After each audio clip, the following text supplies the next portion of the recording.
Hey guys, tonight we wander into a place where stone whispers louder than people, where mountains cradle memories, and where silence feels heavier than walls. Picture the rugged slopes of the Peloponnesian Peninsula, where the Tagetos Mountains rise in jagged spines of rock. Nestled on those slopes is Mystras, a city that once glittered like a crown jewel of Byzantium, and now sits as little more than ruins. Tonight we trace its rise, its silence, and the mystery that clings like ivy to its crumbling gates. You probably will not survive this place, not because of swords or arrows, but because climbing those steep paths in summer heat is enough to finish off even the most stubborn tourist. So before you get comfortable, take a moment to like the video and subscribe, but only if you genuinely enjoy what I do here. And while you're at it, drop a comment telling me your location and local time. I find it oddly comforting to imagine this little community scattered across the globe, some of you watching under Nordic twilight, some while sipping coffee in New York, and maybe one or two from a quiet alpine village. Now find yourself a cozy seat or a soft bed. Let your mind begin to unwind, and let's ease into tonight's journey together. The story of Mystras begins not with Byzantines, but with their conquerors. In the year 1249, William II of Villehardouin, the Frankish prince of Achaia, ordered the construction of a mighty fortress on the slopes above ancient Sparta. He was no humble builder. He intended this stronghold to cement his power and to watch over the fertile Eurotas Valley. The site was chosen for its commanding view. Anyone standing on its walls could see approaching armies for miles. Yet here comes the irony. Less than a decade later, William himself was captured in battle, forced to cede Mystras to the Byzantines in exchange for his freedom. It is the medieval equivalent of paying bail with your brand new house keys. Once the Byzantines regained Mystras, they wasted no time turning it into something grander than a military outpost. They expanded the fortress into a city layering palaces, churches and mansions down the slopes. By the mid-14th century, Mystras had become the capital of the despotate of the Morea, one of the last strongholds of Byzantine ambition. Here, emperors' relatives ruled as despots, princes in all but name, dreaming of reviving Constantinople's fading glory. Historians still argue whether these men genuinely sought a rebirth of empire or merely enjoyed the illusion of power in a shrinking realm. Either way, they built their dream into stone. Imagine walking through its gates in those days. The steep, narrow streets wind past stone houses with red-tiled roofs. Churches glimmer with frescoes, Christ Pantocrator gazing down from domes, saints marching across walls in indigo and saffron robes. Merchants sell silk spices and the occasional goat at markets that spill into courtyards.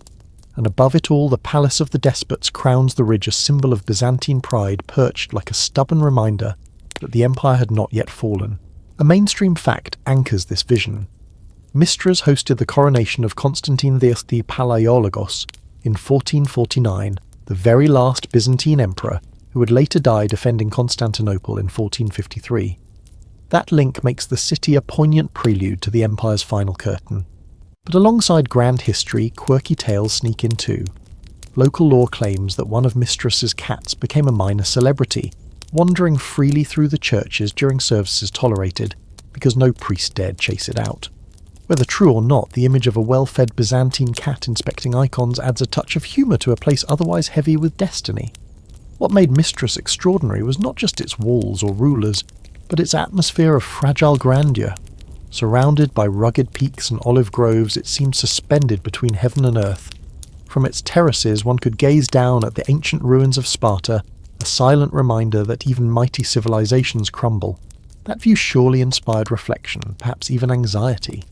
The despots of Mystras must have wondered, would their glittering hilltop city also fall to silence one day? Spoiler alert, yes, but not in the way you might expect.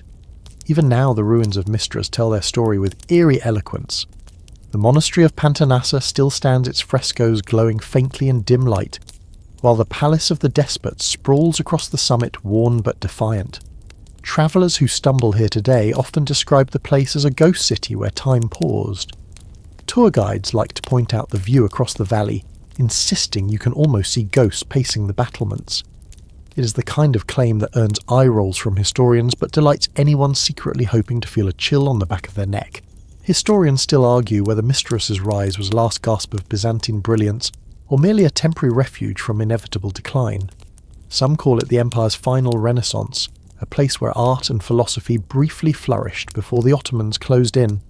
Others dismiss it as an echo chamber where Byzantines congratulated themselves while the world moved on. Both views contain fragments of truth, and perhaps that is fitting. Mystras, even in its heyday, was a city of contradictions, majestic yet precarious, vibrant yet shadowed by doom. For the people who lived there, though daily life was less about destiny and more about routine, bakers woke early to knead dough in small stone ovens. Children played in courtyards, their laughter echoing off marble walls. Monks carried buckets of water up steep paths, no doubt cursing softly at the incline. And soldiers paced the gates trying to look intimidating while secretly wishing for a nap. Life even in a city destined for legend was stubbornly ordinary. That ordinariness is what makes the silence of its ruins so haunting today. You can almost hear echoes of those daily chores lingering in the air. By the end of its first century, Mystras had already earned a reputation as both a fortress and a beacon of culture. Philosophers debated theology in candlelit chambers, artists painted saints with halos that gleamed like molten sun, and rulers plotted strategies they hoped would outlast their fragile reigns. Yet under all that, a quiet fragility lingered, the sense that Mystras was both secure on its mountain and precarious in its fate. The city's story begins in brilliance, but brilliance can cast long shadows. And so the curtain rises on Mystras, the Byzantine ghost city. What began as a Frankish fortress became a jewel of Byzantium, a place where emperors dreamed and monks prayed, where merchants haggled and guards yawned. Its stones hold both grandeur and fragility, laughter and silence. Tonight we will follow those stones as they lead us deeper into the mystery of how a city so full of life could fall into such haunting stillness. The Palace of Mystras does not look like a palace in the way fairy tales might promise. There are no glittering chandeliers, no endless banquet tables covered in roast peacocks, no fountains that burble wine instead of water, though to be fair, a few Byzantine rulers might have tried to make that last one happen. Instead, the Palace of the Despots was a sprawling complex of halls and courtyards perched on the upper terraces of the city. Built in stages across the 14th and 15th centuries, its stones carry the fingerprints of ambition, compromise and constant renovation. Walking through its ruins today feels like following footsteps that never quite fade. Crumbling stairways lead nowhere, arches frame empty air, and windows gaze out over the valley like tired eyes. Yet in its prime, the palace was a stage for imperial ceremony. This was where the despots, usually younger brothers or sons of Byzantine emperors, lived and ruled. They styled themselves as little emperors of the Morea, complete with elaborate titles, processions, and the subtle art of pretending to be more powerful than they really were. A mainstream historical fact grounds this image. Constantine Theophorn Palaiologos, the last Byzantine emperor, lived here as despot of the Morea, before ascending the throne in Constantinople. His coronation in Mystras was one of the last glittering moments of Byzantine ceremony. Picture the scene, priests chanting incense rising in fragrant clouds, courtiers in indigo and saffron robes bowing low as Constantine processed beneath frescoed ceilings. It was theatre, yes, but in Byzantium, theatre was power. The empire's endurance depended on convincing people that God still favoured its rulers, and nowhere was that illusion performed more stubbornly than in Mystras. Of course, daily palace life was less divine and more practical. Kitchens smoked with the smell of stews thick with lentils and lamb. Servants hurried across flagstones with wicker baskets of bread.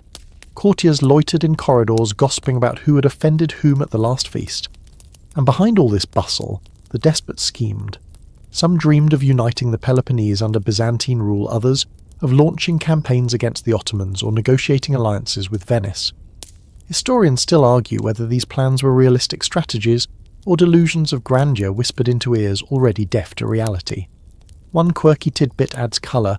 A Venetian visitor once remarked that the palace gardens contained roses more stubborn than the despots themselves, noting how the thorny bushes scratched anyone bold enough to pluck them.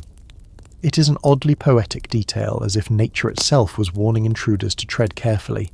Perhaps the roses still grow there, blooming silently over stones that remember too much. Inside the great halls, ceremonies unfolded with meticulous choreography. Ambassadors from Italy or the Ottoman frontier were ushered into vaulted rooms, offered wine in crystal chalices, and dazzled with displays of silk banners and golden icons. The despots wanted to project the aura of Constantinople itself, even if their hilltop city was smaller, poorer, and perched on a rocky slope rather than straddling two continents. It was imitation as survival, a way of keeping the dream of empire alive in a world that increasingly doubted it. At night, when torches flickered against frescoed walls, the palace must have felt alive with whispers. Musicians played lutes and rebecks, their notes mingling with laughter and speculation. Courtiers swapped jokes about rival noble families, soldiers boasted of minor skirmishes won, and scholars argued theology until their voices grew hoarse. Somewhere in the corner a servant dropped a pitcher, and the sound rang louder than any hymn, reminding everyone that grandeur was built on fragile foundations. The palace also functioned as a school of sorts, a place where future rulers were trained in the art of Byzantine politics. That training included the classics of diplomacy, flattering the powerful outmaneuvering rivals, and mastering the delicate skill of smiling while plotting rebellion. The despots of Mystras were not mere caretakers of a provincial fortress. They were heirs to a legacy men raised to believe they might one day restore the empire. That belief sustained them even when reality eroded its base. Yet beneath the glitter of ceremony cracks widened. The Ottomans pressed ever closer. Venice's merchants cast long shadows across trade, and Constantinople itself staggered under siege and debt. The despots of Mystras perched in their palace could not ignore these pressures. Some tried to fortify alliances through marriage, offering daughters in saffron gowns to Venetian nobles or Ottoman princes. Others hoarded treasure, convinced that gold was a better shield than walls. But no strategy could silence the quiet truth that Mystras was a fragile jewel in a world increasingly hostile to Byzantine survival. Historians still argue whether the palace was truly a centre of effective power or more of a gilded cage. Did the despots wield real authority, or were they provincial governors dressed in imperial costumes? Some chronicles portray them as decisive leaders, rallying armies and commissioning churches. Others paint them as dreamers playing at empire while the Ottomans prepared the final act. Like the palace itself, part ruin, part grandeur, the truth is likely somewhere in between. Standing today in the ruined audience hall open to sky and wind, one can almost hear echoes of those ambitions. Imagine Constantine the Virgin pacing beneath frescoed ceilings, his eyes drifting from painted saints to the mountain horizon beyond. Did he sense the fragility of his throne? Did he know his coronation in Mystras would be remembered less as a triumph and more as a prelude to catastrophe? The palace walls hold no answers, only silence. Yet that silence is its own form of eloquence. The stones remind us that even the grandest halls become empty, even the most carefully staged ceremonies end. The palace of Mystras was once filled with voices, laughter schemes, and prayers. Now it is filled with wind cats and the occasional tourist muttering about how many stairs they have to climb. And maybe that is fitting. Power always fades, but the climb remains. Mystras was not just a palace and fortress, it was a city of souls, and its soul was most deeply shaped by monks, mystics, and manuscripts. If the palace represented worldly ambition, then the monasteries and libraries of Mystras represented the restless search for eternity. Walk through the terraced streets past chapels tucked into corners and monasteries clinging to the slopes, and you enter a world where theology, philosophy, and even mystical speculation flourished in the twilight of Byzantium. One mainstream fact sets the tone. Mystras became a centre of learning in the 14th and 15th centuries, particularly under the scholar Gemistos Plethon. He was not merely a dusty professor with ink-stained robes. He was a fiery thinker who lectured about Plato as if the old philosopher had just sent him a handwritten note from Athens. Plethon dared to argue for a revival of classical Hellenism at a time when most theologians were still wrangling over church councils. Historians still argue whether his ideas were visionary glimpses of Renaissance humanism or dangerous heresies wrapped in elegant Greek prose. Either way, his presence turned Mystras into a beacon of intellectual life at a moment when Constantinople itself was gasping for breath. Picture the monasteries of Mystras in their prime. The monastery of Pantanassa, with its saffron domes and frescoes, glowing like fragments of heaven echoed with chants at dawn. Monks shuffled across courtyards in russet robes, carrying iron fire tongs to tend the braziers that fought back the mountain chill. Manuscripts rested in cupboards carved from dark wood, their vellum pages heavy with ink and illumination. Imagine a young novice copying lines of Aristotle by candlelight, his eyes stinging from smoke, his mind wandering between philosophy and the growl of his stomach. It is not glamorous, but it is history, the slow work of preserving knowledge one cramped line at a time. Quirky details filter through the chronicles. One tale insists that a monk in Mystras developed a habit of sketching little cats in the margins of manuscripts, declaring them symbols of divine watchfulness. Another story claims that a group of mystics would climb the slopes at night to gaze at the stars, convinced they could glimpse angelic choirs dancing across the constellations. Were these men scholars, visionaries, or eccentrics, with too much free time? Perhaps all three. Mystras became famous for its blend of the mystical and the practical. In its chapels, priests debated questions like whether divine light could be physically seen during prayer. This was not abstract musing. It tied into the hesychast controversy, a great theological debate of the 14th century. Did monks truly see uncreated light during deep meditation, or was it a trick of the mind? Historians still argue whether these visions were genuine spiritual phenomena or convenient excuses for long naps under flickering lamps. Either way, the arguments thundered through the city, turning its quiet monasteries into arenas of intellectual combat. Yet the mystics were not cut off from the world.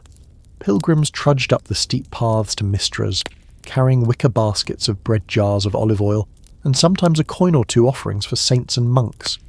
Merchants arrived with saffron and silk, hoping the monks would bless their wares for good luck. Even soldiers occasionally sought out the monasteries, kneeling in candlelight before a campaign, muttering prayers that their armour would not dent too quickly. The spiritual and the practical lived side by side like two cats pretending not to notice each other in the same courtyard. The manuscripts themselves deserve their own moment of reflection. Plethen's writings, copies of Aristotle and theological treatises preserved in Mystras, helped spark the Renaissance in Italy, once refugees carried them west. Imagine those bundles of parchment crossing the sea tucked beneath cloaks, or packed in crates eventually landing in Florence, where scholars gasped at the rediscovery of Greek wisdom. In this way, the silent work of monks in Mystras rippled across Europe, shaping art, philosophy and science. It is one of those ironies of history. A ghost city on a Greek hillside helped ignite the modern world. But the scholars and mystics of Mystras were not always treated with reverence. Some clerics grumbled that Plethen's pagan leanings smelled suspiciously of heresy. One even suggested burning his books to ash a fate that thankfully never fully arrived. Instead, the manuscripts endured, waiting patiently, to outlive both their authors and their censors. The idea that words written by candlelight in Mystras could echo centuries later in the salons of Florence is a reminder that even fragile pages can carry the weight of civilizations. Life in the monasteries was not all solemnity and ink. Meals were simple lentils of bread olives, but stories claim the monks occasionally indulged in cheese or fish, much to the envy of poorer citizens. Cats prowled the cloisters, tolerated not only for their rodent hunting, but also for their uncanny habit of curling up near the warmest manuscripts, as though determined to guard philosophy with their fur. If angels truly watched over Mystras, they probably had to share duties with a squad of well-fed tabbies. Walking the ruins of Mystras today, you can still feel this intellectual energy lingering. The walls of Pantanassa echo faintly with chants, the frescoes in Peribleptos Monastery glow with gold leaf, and the silence of the libraries feels charged, as if waiting for another student to sit down and resume the copying that stopped centuries ago.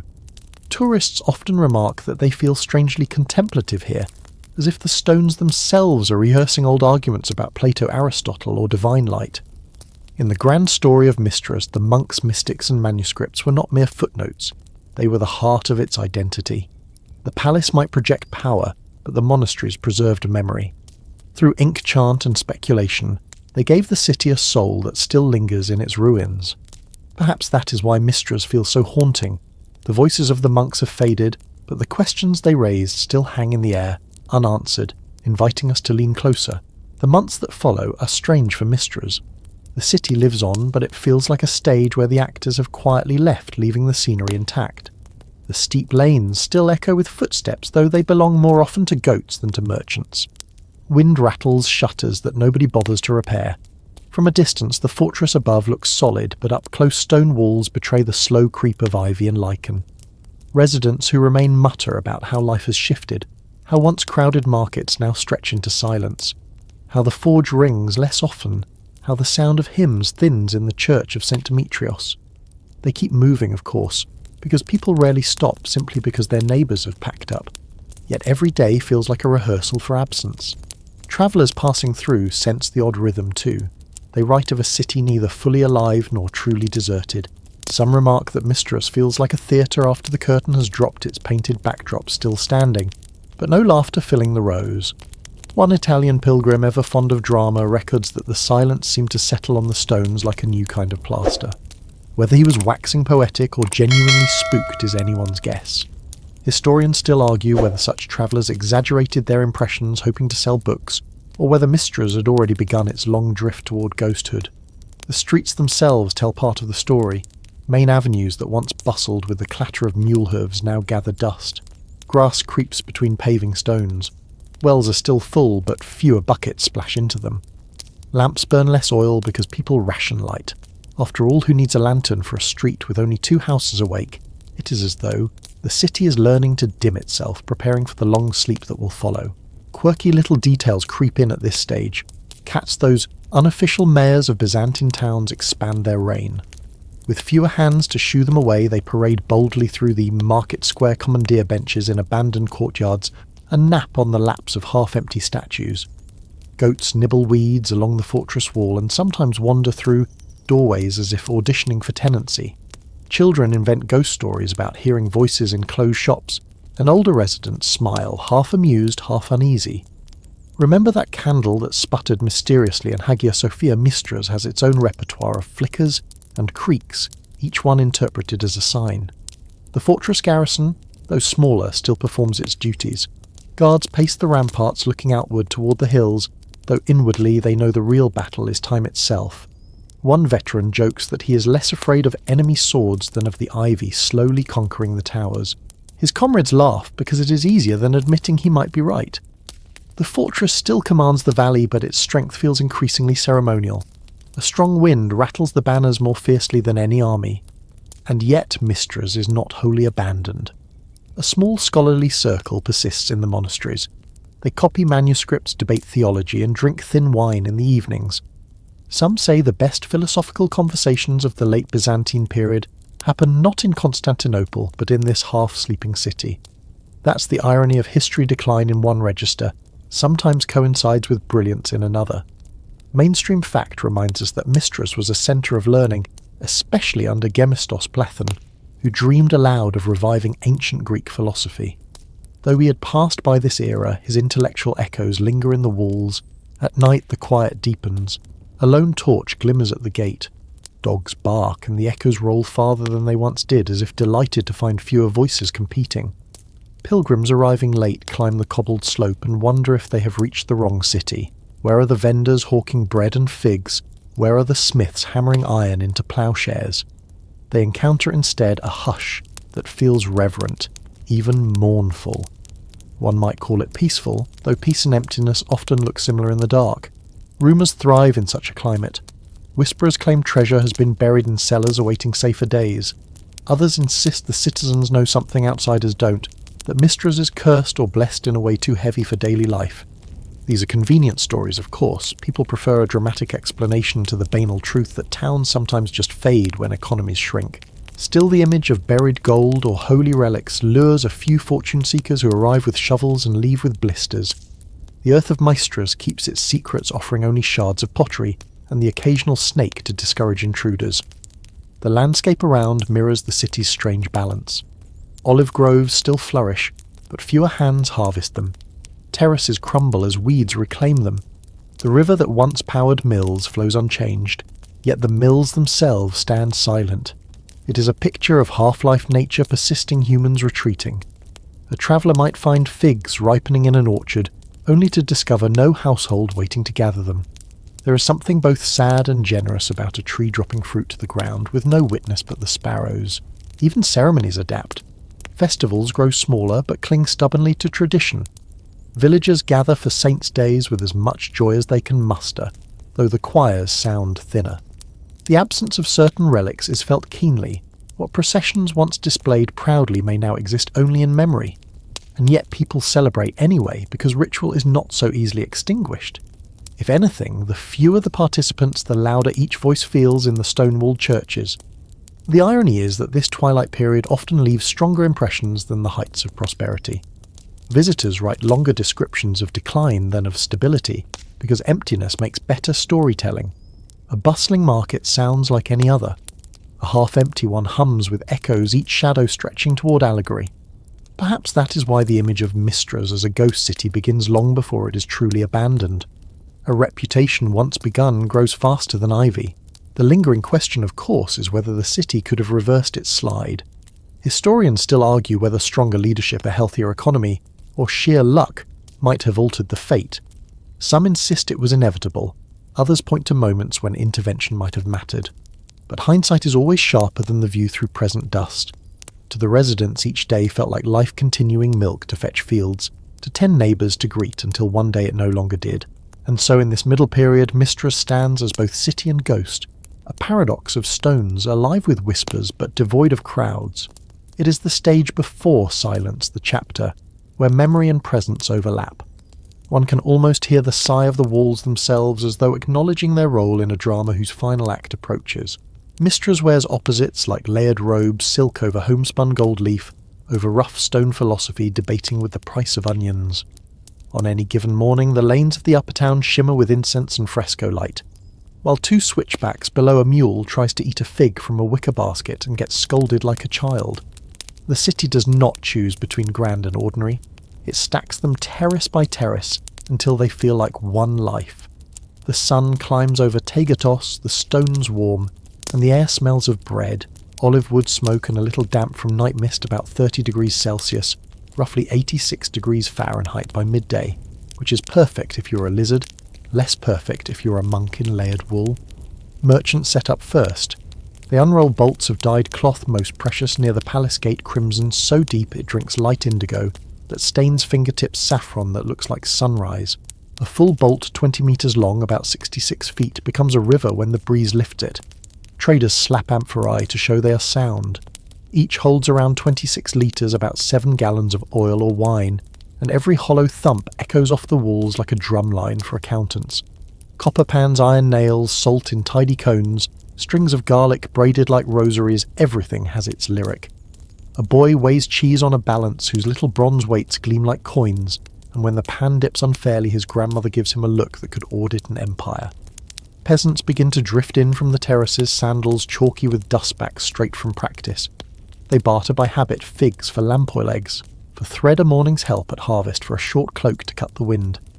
They speak in quiet voices because city echoes make every comment seem like testimony. A woman taps a clay jar and smiles at the clean ring no cracks, then tucks it against her hip with the elegance of long practice. People here measure distance by footsteps and stories, not by formal spans. Still, everyone knows it is a good 300 vertical metres, about 984 feet, from river flats to citadel, and legs keep the memory. Scholars slide through this bustle like eels in a stream robes brushing baskets' minds elsewhere. They argue about Aristotle over pomegranate seeds. They quote Plato while dodging a dog who believes all humans were put on earth to throw sticks. The city's libraries, modest rooms with cedar cupboards, and wax tablets stacked beside vellum hold their attention like lodestones. A copyist bends to his page, scratching neat minuscule letters, until the candle gutters and smoke stings his eyes. He weighs a quill in his hand as if its 2 grams, about 1/13 of an ounce, could tip the fate of kingdoms. Mystras has learned that sometimes they do. A mainstream fact keeps the scene steady. The metropolis of St. Demetrios functions as the cathedral of the region, its clergy supervising not only rites, but schools, where boys chant grammar as steadily as monks chant psalms. Soldiers provide the percussion. Their spear shafts rap flagstones in an easy rhythm 2.5 metres long, about 8 feet ashwood polished by palms. Mail shirts clink like rain, about 10 kilograms each, roughly 22 pounds, which sounds heroic for the first hour, and then like a very slow thunderstorm draped over your shoulders. They are proud to wear the Empire's 2-headed eagle, but pride does not cancel gravity. A captain jokes that the best armour against arrows is simply good timing. Arrive after the fight and you will never be wounded. It is a cheap joke, but in a city where tension sits in doorways like a cat, cheap jokes are a civic service. Mystras thrives in such juxtapositions. A priest in saffron stole blesses a merchant's stall, then takes a quiet moment to haggle for honey because monks are not made of stone. A noblewoman sends for a scholar to copy a psalter, then slips silver to a widow at the fountain because pity is faster than bureaucracy. Children race down the slope with reed flutes, their music wobbling like new foals. A baker stamps bread with the Jesus Christ conquers seal, and because he is practical, uses the same stamp to mark the bakery's due in the ledger. Bread and bookkeeping share one round tool. It is a tidy theology. There is a fringe-bright tidbit people still whisper about a peddler hawks, lead amulets shaped like tiny keys, promising they unlock hardness in hearts useful for tax officials and in-laws, he says, with identical solemnity. Buyers tuck them into sleeves and swear the air feels lighter. Skeptics point out that sleeves feel lighter after you pay a coin. Historians still argue whether such trinkets represent mere superstition or a subtle language of civic hope, a way for ordinary people to insist that stubborn doors can eventually be persuaded.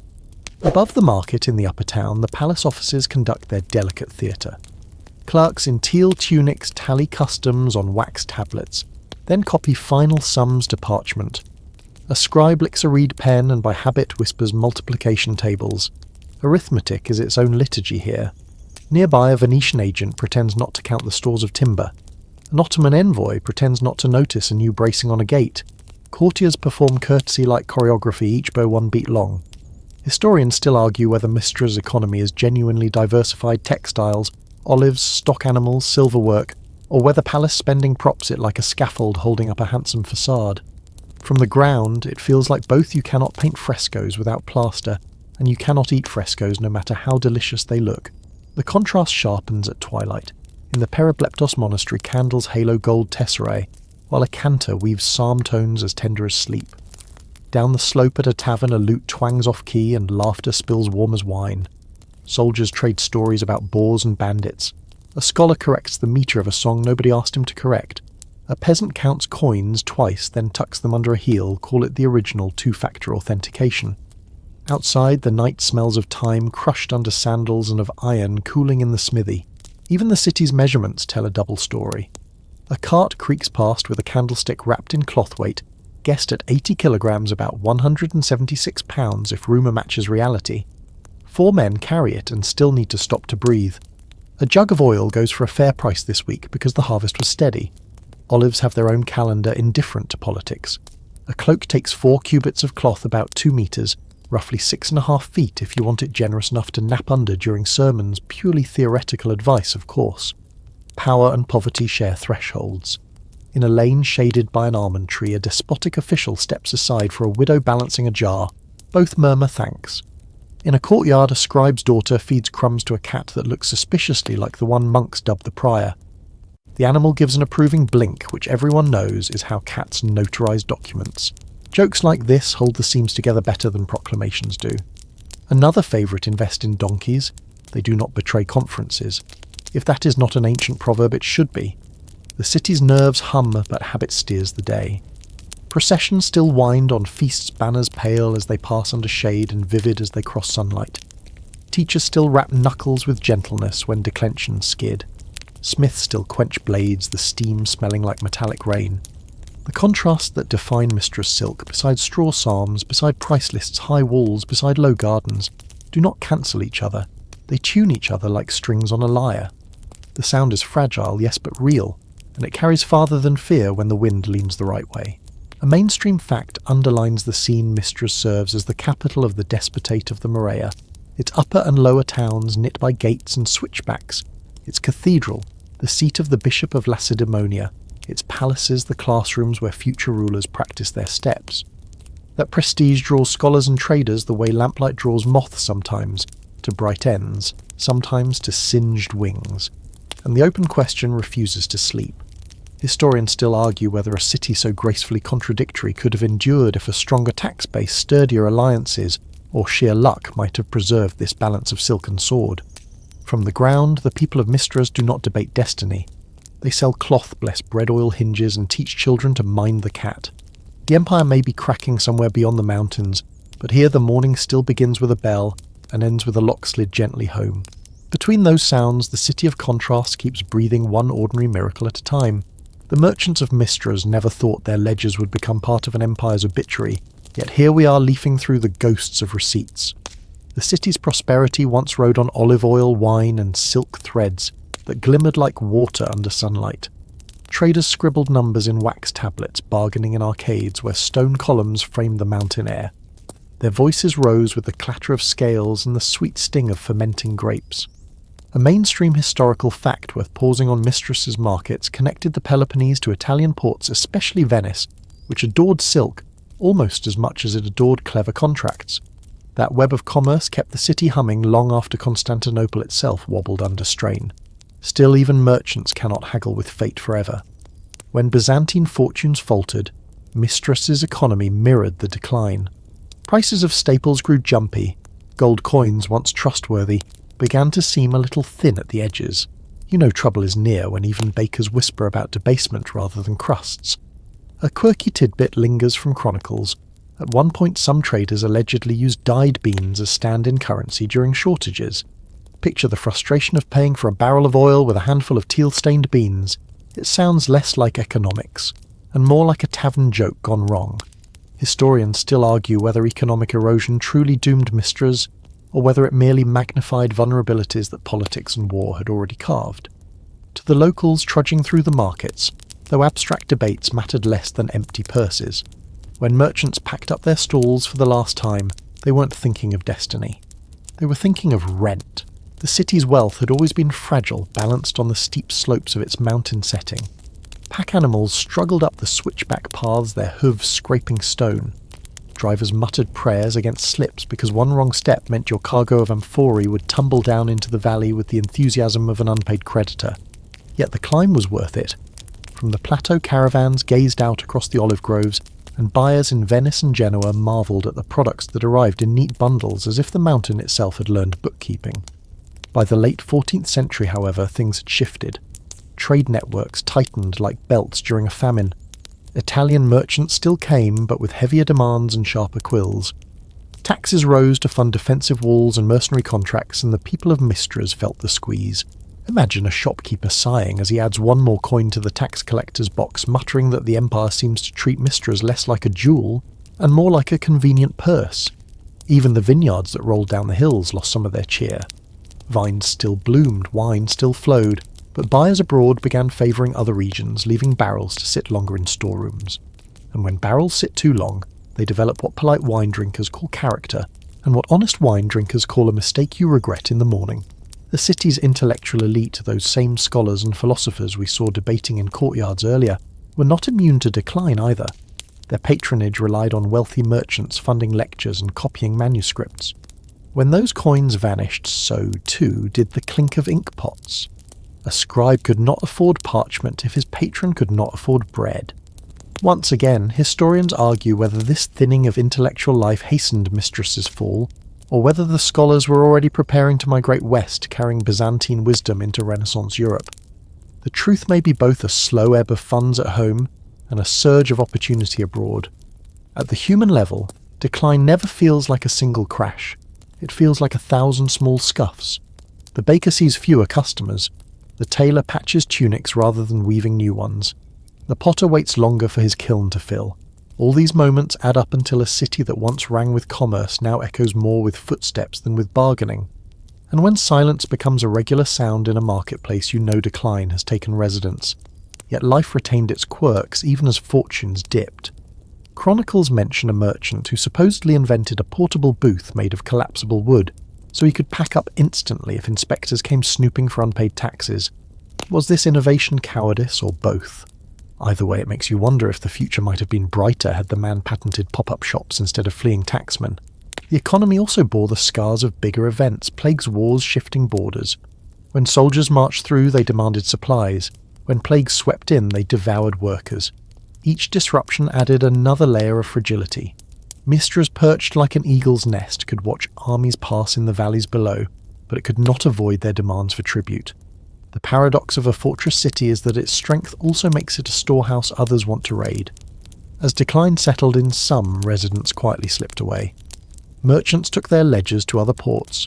Families packed mules with their most portable goods, usually cloth coins, or in one recorded case a suspiciously heavy statue head, and descended into regions where opportunity still stirred. A city loses not just wealth, but heartbeat when its merchants leave. And Mystras' heartbeat grew faint. Still, even as stalls emptied, gossip never stopped. Markets are like amphitheatres for rumour, and Mystras loved rumour almost as much as it loved olives. One tale claims that during the final years a merchant kept a reliquary hidden under his counter, convinced that divine shine would attract buyers even if his shelves were bare. did it work? Well, historians still argue whether faith could serve as currency, but the chronicler who recorded the story admitted the man kept his shop open longer than most. So when we picture Mystras' fall, we must not imagine a single dramatic crash of coins spilling from a chest. Instead, imagine the slow fading of market voices, the stalls closing one by one, the stone arcade growing dusty, while cats, those eternal supervisors, prowl where trade once ruled. The silence after commerce is not sudden. It's the sound of footsteps receding until all that remains is the mountain breeze and the memory of deals struck long ago. The citizens of Mystras go about their days under a cloud that thickens even when the skies above are bright. Markets bustle with the sound of traders calling out their wares, figs, olive oil, bolts of indigo-dyed cloth. But there is a nervous undertone like a violin string tightened too far. Mystras, once the jewel of Byzantine resilience, now feels more like a pawn, balanced precariously on a chessboard, where larger forces toy with its future. Children chase each other between stone houses, their laughter ringing out against walls that have witnessed coronations, sermons, and whispered betrayals. Yet even their games are shadowed by overheard conversations of fathers muttering about unpaid soldiers and mothers whispering about shortages of bread. The fortress looms above it all, perched on its steep crag, reminding everyone that safety like food is rationed. Mainstream fact slips easily into the narrative. By the mid-15th century, Mystras was effectively the last Byzantine stronghold of importance on the Greek mainland. It had once glittered as a centre of culture, drawing scholars and artists who carried the spirit of Constantinople into its narrow lanes. Yet empires like fine robes wear thin at the seams. Quirky tidbits also have their place. One chronicler notes with some amusement that townsfolk claimed the cats of Mystras could sense enemy scouts before the guards did, leaping onto walls and hissing into the dark. Whether the felines were genuinely gifted or simply annoyed at having their naps disturbed remains unclear. Historians still argue whether the people of Mystras truly understood how vulnerable they were. Some say they believe salvation might come from the west, from a promised crusade or Venetian intervention. Others suggest they carried on daily life with weary pragmatism, knowing in their bones that great powers seldom rescue small cities, unless profit lies in the effort. What seems certain is that ordinary life continued in a strange balance. Festivals were held, bread was baked, and prayers were chanted, all while rumours of Ottoman armies swelled like storm clouds on the horizon. Inside the city's churches, sermons stretched longer than usual. Priests thunder about repentance, calling on their flocks to fast more, pray harder, and give generously to the poor. The faithful cross themselves fervently, but some parishioners whisper cynically that priests should perhaps guard treasures more carefully, instead of demanding yet another donation. This undercurrent of mistrust is not unique to Mystras. Across Byzantium, the clergy's role is both revered and questioned, a duality that keeps faith alive even as it frays at the edges. The emperor's representatives, meanwhile, attempt to shore up authority. They parade through the streets in richly embroidered saffron and teal tunics, accompanied by guards whose lamellar armour catches sunlight in quick flashes. They remind citizens of imperial grandeur, though anyone with eyes can see that the soldiers' boots are worn, their pay delayed, and their patience fraying. The juxtaposition of pomp and poverty is almost theatrical, though no one applauds. In the upper city, where aristocrats dwell in villas overlooking the plains, the atmosphere is more brittle than festive. Noble families host feasts with roasted lamb, spiced wine, and music that echoes faintly through the night air. Yet even these gatherings carry a nervous energy, as if each toast to the emperor is also a quiet plea that the Ottomans stay their advance a little longer. Servants clear away platters quickly, not because guests eat fast, but because everyone seems eager to end the evening before darkness makes their fears feel heavier. Trade continues, though, in muted form. Merchants from Venice, Genoa, and even further afield still appear, their galleys pulling into nearby harbours. They bring goods, silks, spices, and sometimes weapons, but they also bring questions prying into the city's defences and finances with the casual tone of men already considering their profits when the balance tips. Townsfolk are wary of these foreign traders, yet they depend on them. Quirky stories thrive in such interactions. One tale insists a Venetian merchant once slipped a loaf of bread onto a scales in the market, only to discover it weighed exactly the same as a Byzantine gold coin. The locals laughed, joking that bread and money now shared equal value, though the joke quickly soured when hunger proved it true. By night the mood changes sharply.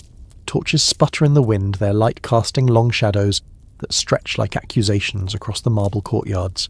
Guards patrol the gates with spears in hand, though their yawns betray fatigue more than discipline. Cats slink across rooftops, their silhouettes small sentinels against the vast dark. Inside houses, families murmur prayers as they bolt their shutters, hoping wood and iron will keep out more than wind.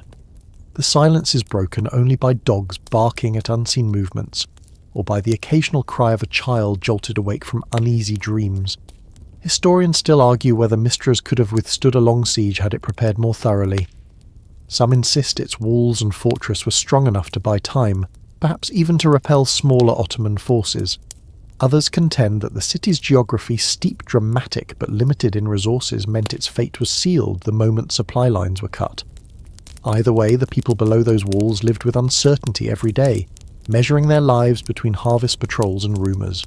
And so daily life in Mystras carries an odd duality, outwardly bustling with markets, prayers and festivals, yet inwardly taut with anxiety. It is a city where bread and hope are rationed, where cats serve as omens, and where the grandeur of Byzantium flickers like a candle in a draught. A visitor walking its streets might have thought all was well, but listen closely to the conversations behind shutters, and the sound of worry hums louder than the church bells. The silent fall of Mystras has not yet arrived, but the silence is already rehearsed each night in the pause between prayers and sleep. The silence that settles over Mystras in the late 15th century is not the silence of peace, but the hush that follows exhaustion. Once the Ottoman banners rise over the crags, the city does not crumble overnight. Instead, it exhales slowly, as though even the stones are too weary to protest. Houses that once echoed with merchants haggling over silk and saffron stand open to the wind. A mule track that once rang with hooves carrying grain from the valleys below grows over with weeds. Mystras slips into quiet decline not through a cataclysm, but through the long erosion of purpose. People still move along its narrow lanes, but fewer each year until even footsteps sound like intruders in their own city. The conquerors themselves, in their pragmatic fashion, repurpose much of what they find. A Byzantine church becomes a mosque with the addition of a mihrab carved neatly into its apse. Frescoes are painted over or left to fade depending on the mood of local governors. Scholars still argue whether the Ottomans ever intended to cultivate Mystras as a permanent jewel in their collection, or whether the conquest was simply another notch in an empire already rich with cities. Either way, the mountain settlement cannot compete with the growing pull of nearby Sparta, now a flat plain town easier to farm, easier to govern, easier to love. One mainstream fact anchors this slow unravelling by the early 16th century. The population of Mystras dwindles so sharply that tax registers list fewer than half the households recorded a generation earlier. Census figures rarely inspire bedtime storytelling, but in this case they sing a melancholy lullaby. Each vanished name is a shutter, closed a hearth gone cold. A quirky detail adds a pinch of absurdity to the melancholy travellers' report that goats reclaim the abandoned courtyards, first nibbling herbs that sprout through cracked flagstones. The city that once hosted emperors now hosts bleating herds, a pastoral farce written on the ruins of imperial ambition. The intellectual glow that once made Mystras sparkle flickers too. The circle of philosophers that gave the world Plethon, who spoke of Plato, as though he had just stepped out for wine, finds itself thinned by exile and death. Some migrate to Crete, or to Italy, drawn by safer patronage. A few cling stubbornly to the shadow of the citadel, teaching scraps of philosophy to dwindling pupils. The very air that once vibrated with discourse cools into mere survival. Scholars still argue whether the last sparks of Byzantine thought carried westward by these men genuinely nourished the Renaissance, or whether that is a story Italians told to flatter themselves. Perhaps both are true, as is often the case with grand cultural exchanges. Everyone claims credit for the harvest, but nobody admits who first planted the seed. Daily life in this fading city retains its peculiarities. One account notes that despite poverty, the remaining residents still parade icons during feast days, though the icons themselves grow chipped and the candles fewer. Another describes how the sound of hammers echoes from a lone workshop, a smith still forging nails though nobody builds. The irony does not escape later writers: a city built on the promise of permanence, producing nothing more enduring than tools to hold together structures already crumbling. And yet in the faint glow of a lantern, bent figures cling to routine. Faith and habit endure long after prosperity fades. At night the silence deepens in ways unnerving to visitors. Without the chatter of markets or the tramp of soldiers, the streets take on a theatrical quality, as if waiting for actors who never return. The frescoed walls of churches gaze down with hollow eyes, saints half dimmed by soot and damp. Cats prowl freely, their eyes catching moonlight like tiny emeralds. Remember those guardians of Hagia Sophia. Mystras has its own feline patrol, though these cats guard nothing but their territory. Still in the hush of ruins, their yowls sound uncannily like lamentations for what once was. The Ottomans are practical masters, but not sentimental. They focus attention on fortresses nearer to the sea, on ports that pump trade and taxes into the empire. Mystras, perched high and difficult to reach, becomes a backwater, almost by accident. The irony stings. The very geography that once made it defensible now makes it irrelevant. Roads crumble, aqueducts clog terraces, collapse into slopes. The city does not fall to fire or sword, but to neglect, as if being ignored is more fatal than being attacked. Still legends cling. One whisper claims that beneath the ruined palaces lie cellars where the last despot hid treasures before surrendering. Another insists that the marble throne of the despot in the palace's great hall trembles at midnight, shaking under the weight of ghosts. Historians still argue whether these tales are faint memories of real events or the creative embroidery of locals eager to give ruin a dramatic flourish. Either way, they keep the ruins alive with stories of currency more durable than coin. By the 17th century, Mystras is described in travellers' accounts as half-inhabited, a ghost city long before the phrase becomes fashionable. The French and Italians who visit note the blend of grandeur and decay, praising the mosaics, even as they remark on roofs caved in. They write letters that sound like obituaries. Here lies Mystras, once a queen, now a crone. Yet even in their melancholy, they marvel at the view from the citadel, the Taygeta's mountains catching sunlight like shields. Beauty lingers even when empire departs, and so the silence of Mystras is not empty. It is filled with echoes of debates in courtyards, of soldiers clanking up the hill, of children racing along lanes now cracked by weeds. The silence is also filled with questions. Was the city doomed by geography, by politics, or by sheer bad timing? Was it destined to fade, or could wiser leadership have preserved it as a jewel of Byzantium reborn? These are not questions with answers, but in their asking, the silence of Mystras becomes eloquent. It whispers still even to those who wander its ruins today that loss can be as haunting as conquest. The silence of Mystras after its twilight years feels less like an end, and more like a slow exhale that simply never drew breath again. As the Ottoman shadow lengthens over the Peloponnese, the grand fortress city folds into obscurity almost imperceptibly. Unlike cities that burn in dramatic sieges, Mystras seeps into stillness. Its churches remain upright, its palaces still echo faintly with footsteps, but the voices that once filled them have drifted elsewhere. It is this kind of disappearance that feels more uncanny than destruction. What is whole but hollow carries a deeper weight than what has been reduced to rubble. In this fading chapter, one mainstream fact stands out.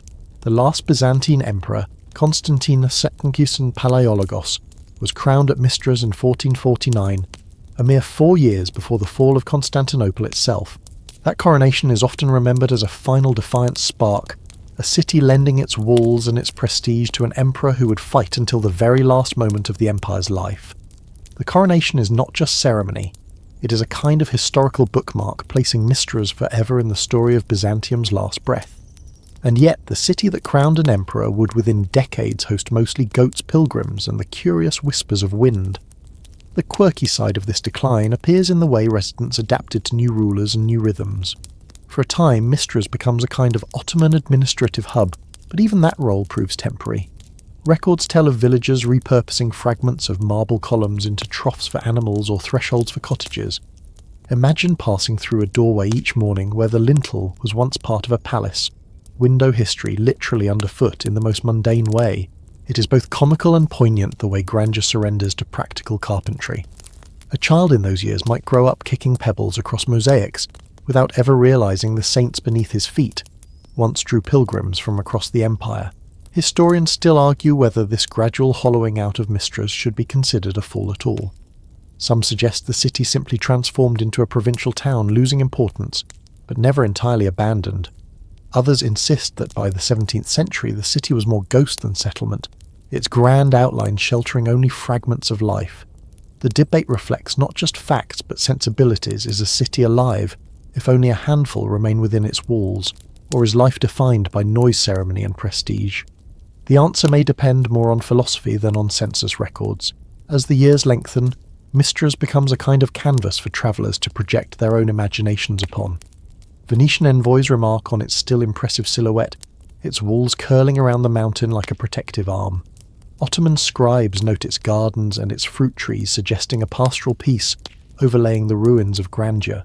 Later, European visitors, especially in the 18th and 19th centuries, describe it as a romantic ruin, its arches tangled with vines, its frescoes fading yet stubbornly visible in patches of blue gold and russet. Each description tells as much about the observer as about the stones themselves. Even in abandonment, Mystras refuses to vanish entirely. Its churches, Pantanassa, Peribleptos, and Agios Demetrios, remain architectural jewels, their walls breathing with mosaics that survived centuries of neglect. Pilgrims continue to visit, lighting candles in the silence, their prayers mingling with the dust of forgotten courts. In these spaces, time blurs. One can kneel in a church built 600 years earlier and feel that the liturgy might resume at any moment, that the priest simply stepped outside and will return once the air has settled. Stories rise in this void the way weeds grow where mortar cracks. Some locals whisper that the city is guarded by phantom soldiers who patrol the battlements at night, their armour gleaming faintly under moonlight before dissolving into mist. Others say that hidden treasures lie buried beneath collapsed houses, hoards left behind in haste still waiting for a descendant to claim them. These tales are not so different from the myths of Hagia Sophia's vanished reliquaries. Legends persist where proof fails because absence is the most generous soil for imagination. Meanwhile, daily life for those few who linger takes on a strange rhythm. A shepherd ties his goats to a column where once ambassadors tied their horses. Children play hide-and-seek in empty halls where emperors once debated strategy. A widow might sweep her doorway each morning, the same threshold where silk-robed nobles once crossed. The gap between grandeur and survival is so wide it almost loops back into comedy. Picture someone balancing a pot of stew on a marble altar because it happens to be the flattest surface in the house. History often ends not with fireworks but with soup bubbling in the wrong place. The decline also mirrors the larger fragility of the late Byzantine and early Ottoman world. Mystras, once a symbol of imperial endurance, becomes a metaphor for transition itself, not destroyed, not preserved, but transformed into a whisper of what once was. This in-between state is unsettling because it resists the neat categories historians love. There is no battle date to mark, no dramatic sacking to recount. Instead, there is the eerie persistence of walls without voices, domes without choirs, and palaces without politics. And yet, even in this hush, Mystras continues to teach. It demonstrates how silence can be as profound as noise, how survival without splendour can feel stranger than destruction. The silent fall of Mystras is not about what was smashed, but about what was left standing, structures intact but emptied of their original meaning. In that contradiction lies its mystery, and in that mystery lies its power to unsettle us even today. So the story edges toward its close, though not its resolution. For in Mystras nothing resolves cleanly. The stones remain, the questions linger, and the silence grows louder with each passing century. And somewhere, perhaps in a shadowed chapel, where a frescoed saint still peers through cracked plaster, the city itself seems to murmur, "I am not gone, but I am no longer what you think I am." The silence of Mystras carries forward into centuries when its name is remembered less as a place and more as a question mark on maps. Travellers sketch its outline, artists linger over its ruins, but the people who once animated its spaces have melted into history's crowd. What was once a glittering fortress of Byzantine resilience now survives as a ghost, walls without voices, arches without procession, frescoes without incense. It is here, in this prolonged stillness, that the city earns its place not merely as a ruin, but as a legend. A mainstream fact anchors us. Mystras was officially abandoned in 1832 when the modern town of Sparta was founded nearby under the newly established Greek state. By then, Mystras had long ceased to be politically important, but its final desertion marked the closing of a chapter nearly 600 years long. The city that had crowned emperors, hosted councils, and dazzled ambassadors now yielded to silence, its stones left to hold memory without witness. The quirky side of this ending is visible in the way locals treated the ruins even after departure. 19th century accounts mention villagers sneaking back into Mystras to borrow stones for farmhouses, carrying off sculpted marble fragments to build sheds or ovens. One traveller even described a farmer proudly showing him a barn whose lintel was once part of a church door. It is a kind of recycling program by necessity, though hardly respectful. and it lends a faintly comic edge to the otherwise solemn collapse. Imagine bragging that your chicken coop features Byzantine marble, an architectural upgrade for poultry if nothing else. Historians still argue whether Mystras should be considered the last capital of Byzantium or simply one of many regional centres. Some emphasise its intellectual and political contributions, pointing to its role in the revival of classical studies under scholars like Gemistos Plethen. Others downplay it, noting that Constantinople remained the true axis of power until the bitter end. The debate reflects not just the city's history, but the human tendency to search for neat conclusions in stories that resist closure. Even in ruin, the physical presence of Mystras never failed to impress those who visited.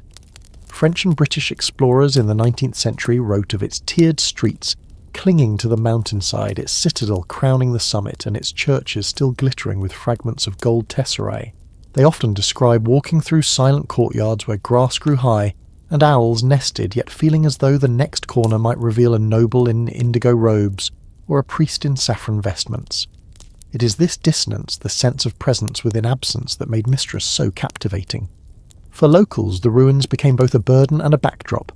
Shepherds grazed flocks in the courtyards of palaces, children played beneath crumbling arches and vines, threaded their way through carved doorways. The grandeur became ordinary, folded into the rhythm of rural life. To some, it was simply the mountain they lived beside, a pile of stones with occasional ghosts of the past. To others, it was a reminder that they lived in the shadow of history far larger than themselves. Legends rose to fill the gaps that archaeology and memory could not. Some whispered that Mystras would one day awaken its churches, filled again when Byzantium itself was restored. Others claimed that treasures remained hidden in vaults, deep beneath the citadel, guarded by phantoms who would only release them when the empire was reborn. These tales mingled hope with nostalgia, giving the ruins a second life, as symbols of resilience rather than simply decay. Even in modern times, the ruins speak powerfully. Visitors describe standing in the Pantanassa monastery where nuns still reside, and hearing the echo of their own footsteps ricochet across centuries. They note the coolness of the stone, the faint scent of wild thyme from the hillside, and the way the sky frames each ruin like a painter's border. In these moments, the past does not feel gone. It feels paused, as though waiting for someone to press play. Yet the unresolved nature of Mystras is what keeps it mysterious. Was its decline inevitable, the result of political and military tides beyond its control, or was it gradual neglect, human weariness, and the lure of easier lives elsewhere that hollowed it out? The silence refuses to answer, and in that refusal lies its power. The unanswered questions make the ruins resonate louder than certainty ever could, and so the story circles back to its essence. Mystras is not simply a ghost city, but a mirror of empire fragility and endurance. Its stones echo with both grandeur and absence, its ruins teach both pride and humility. When listeners today imagine walking through its abandoned streets, they are not just hearing a bedtime story, they are stepping into the uncertainty that history always leaves behind. Now, as the narrative draws to a close, let the cadence slow and soften. The mountain grows quiet. The city exhales once more. The tale of Mystras rests not in its answers, but in its questions, and in the lull of night that uncertainty becomes a lullaby of its own. Now, as the lamps dim in your room, and the story of Mystras slips into its final notes, let the noise of centuries dissolve into quiet. Picture the ruined city under a silver moon, its walls softened by ivy, its churches glowing faintly with the echo of long-extinguished candles. There is no shouting of soldiers, no bustle of markets, only the steady hush of wind moving through stone archways, carrying with it the sigh of ages gone. Breathe slowly and let each breath fall into rhythm with the imagined stillness of the mountain. The fortress, the palaces, the cobbled streets, they are all still there, but their urgency has faded. The people are gone, the treasure is gone, but what remains is gentler. The endurance of stone, the patience of time, the reminder that not everything must resolve into answers. Uncertainty itself can be a kind of comfort. Let the questions soften like ripples on a quiet pool. Did the last voices of Mystras whisper farewells, or did they simply drift away without a word? Did the treasure of memory scatter into coins of rumour, or does it lie intact beneath layers of earth? These are questions with no pressure to answer tonight. They are simply background music for the mind, lulling curiosity into rest. Imagine yourself walking through those empty streets once more, only this time your steps are weightless, your thoughts unhurried. The dome overhead becomes the night sky itself, stretching wide, star-pinned and serene. Cats curl in doorways undisturbed. The city, though silent, feels protective, as though watching over you, urging you gently toward rest. So close your eyes now. Let the marble fade into mist, let the echoes become silence, and allow the mystery to cradle you. Mystras endures in memory, and you for this moment can let sleep endure within you.